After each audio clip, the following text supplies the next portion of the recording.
یہ ایک بات آپ نے آنٹی کی، اور یہی بات بار بار مجھ سے سوال بھی یہی ہوتا ہے، بلکہ ابھی بھی ایک فیملی مجھے ملی وہاں دبئی میں، میرا ٹور تھا، تو انہوں نے کہا کہ مجھے اکثر میرے رشتہ دار یہ احساس دلاتے ہیں ایز اف کہ یہ کوئی گناہوں کی سزا ہے. اور آپ نے بھی مینشن کیا کہ ایون دو دیکھیے ابھی ہی میں نے سورہ مریم سبحان اللہ بڑی ڈیٹیل میں خود بھی پڑھی اور آڈینس کے ساتھ بھی شیئر کی رمضان میں، تو اس میں میں حیران رہ گیا کہ حضرت مریم کے کتنے را ایموشنز اللہ تعالیٰ بتاتے ہیں کہ انہوں نے یہاں تک کہہ دیا کہ کاش میں مر جاتی اس سے پہلے اور میں ہوتی ہی نہ، میرا ذکر بھی نہ ہوتا. تو اب دیکھیں آپ بھی ماشاءاللہ ایک ریلیجس بیک گراؤنڈ سے، تقدیر پہ بھی آپ کا ایمان ہے، every thing despite that you said you went through period of depression for 7-8 months جو کہ نیچرل ہے، اور آپ نے بھی یہ سوچا کہ پتہ نہیں کس گناہ کی سزا ہے ماں باپ کی. ہاؤ ڈیڈ یو اوور کم دس؟ یہ جو ہے کہ گناہوں کی سزا، وہ تو حمزہ بھائی کا تو ایک سینٹینس ہے، لیکن تھوڑا سا اس کو ان پیک اگر آپ کریں تاکہ آڈینس بھی اس سے تھوڑی موٹیویشن لے. مجھے اس کی یہی سمجھ آتی ہے کہ پیراڈائم شفٹ ہوتا ہے نا، تو وہ جو حمزہ کا جو جملہ تھا نا، وہ میرے لیے ایک وہ پیراڈائم شفٹ کے لیے وہ بنا تھا وجہ.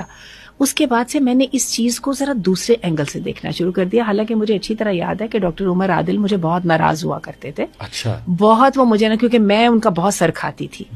میں ان سے بار بار کہ آپریشن کر دیں، ایسے کیوں نہیں کر رہے، یہ بتائیں یہ ہو جائے گا تو میرا بیٹا بھاگنے کے قابل ہو جائے گا، کشتیاں لڑنے کے قابل ہو جائے گا، وغیرہ وغیرہ.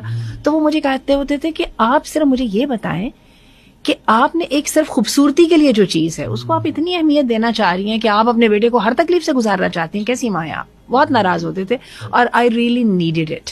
مجھے بہت اس کی ضرورت تھی جی. بلکہ یہ ہوتا تھا کہ چونکہ وہ جہاں پہ ان کی وہ ان کا کلینک تھا، یا جہاں پہ جس ہاسپٹل میں ریہیبلیٹیشن سینٹر تھا یہاں پر، وہاں پہ وہ کام کرتے تھے، تو میں وہاں پہ جاتی تھی تو وہاں پہ ایک ہی طرح کی اسپیشل چلڈرن نہیں آتے تھے، بلکہ بہت طرح سے آتے تھے. تو مجھے یاد ہے کہ میرے ہسبینڈ بھی میرے ساتھ تھے اور میرے ڈپریشن سے وہ بھی واقف تھے. بہرحال جو ماں کا تعلق ہوتا ہے اولاد کے ساتھ، وہ باپ کا بہرحال وہ والا نہیں ہوتا. انہوں نے جلدی اس کو قبول کر لیا تھا میری نسبت، اور وہ میری نسبت ذرا سے کم متاثر تھے. متاثر ظاہر ہے وہ بھی بہت تھے، لیکن مجھ سے کم.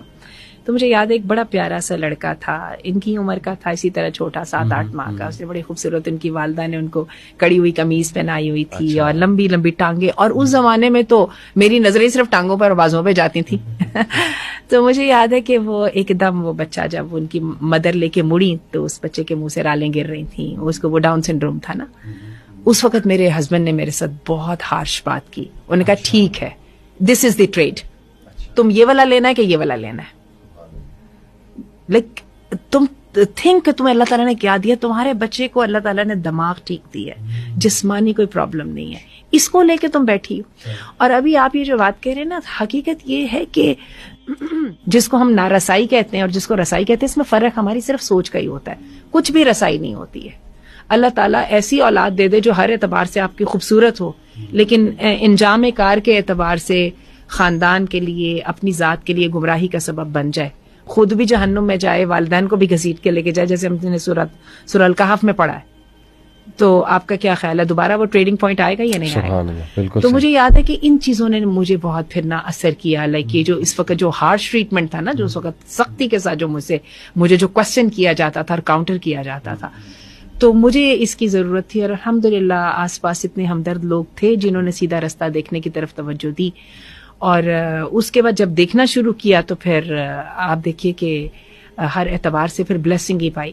ابھی میں نے کچھ دن پہلے ایک میں پڑھی تھی رپورٹ، اس میں سوشل میڈیا پہ میں دیکھ رہی تھی کہ ایک امریکہ میں ایک صاحب تھے، تو وہ بچوں کو گود لیتے تھے، وہ اور ان کی wife.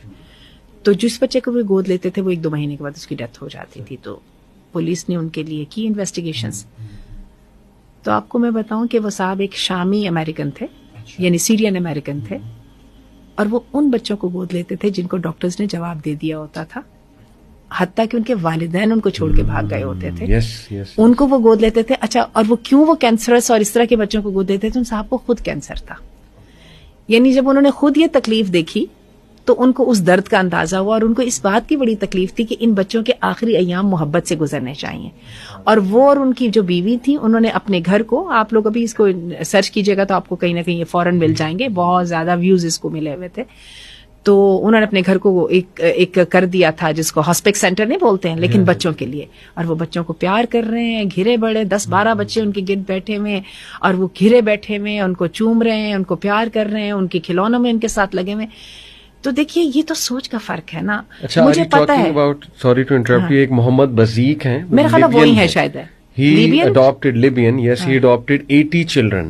He fostered 80 children with special needs, اور وہ بھی extremely جو آپ کہہ لیں ایسے بچے جو بلائنڈ ہیں یا بالکل موو نہیں کر سکتے, پیرالائزڈ ہیں, یعنی ٹوٹلی ایسے کیسز جو ہوپلیس, اکارڈنگ ٹو پیرنٹ جو ہوپلیس ہوتے ہیں. تو 80 ایسے بچوں کو انہوں نے فوسٹر. آئی تھنک محمد بزیق, محمد بزیق نام ہے.